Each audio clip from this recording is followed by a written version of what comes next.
¿Sabías que existe un proyecto de sonificación de datos e imágenes que nos permite escuchar el universo profundo a miles de años luz? Te explico. Así suena MSH 1152, los restos de una supernova que soplan una espectacular nube de partículas energizadas que tiene una forma parecida a la de una mano humana, vista con datos de Chandra y datos del explorador de polarimetría de imágenes de rayos X de la NASA.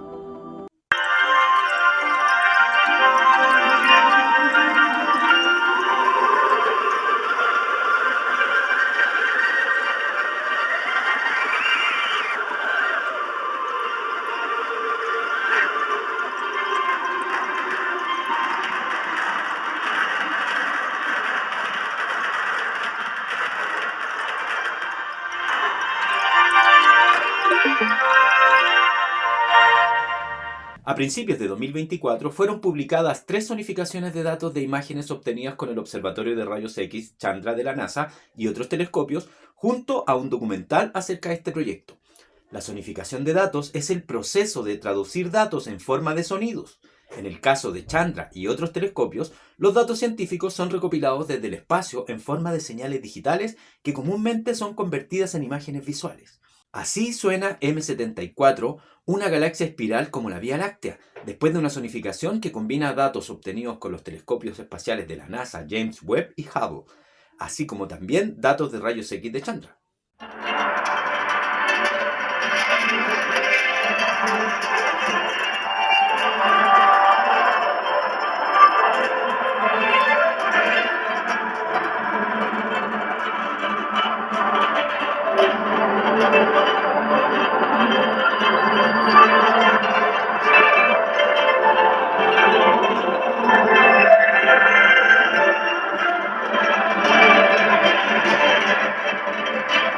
En el documental Listen to the Universe, Escucha el Universo, publicado por la NASA, los astrónomos explican la manera de cómo crean estas impresionantes zonificaciones.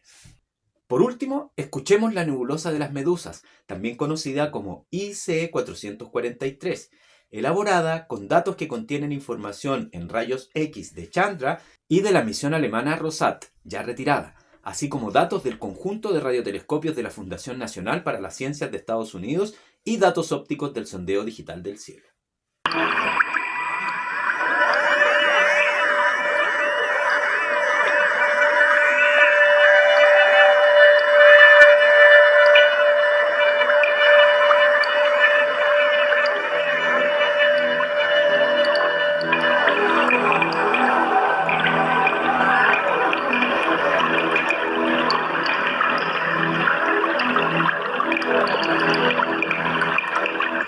Fascinante, ¿no?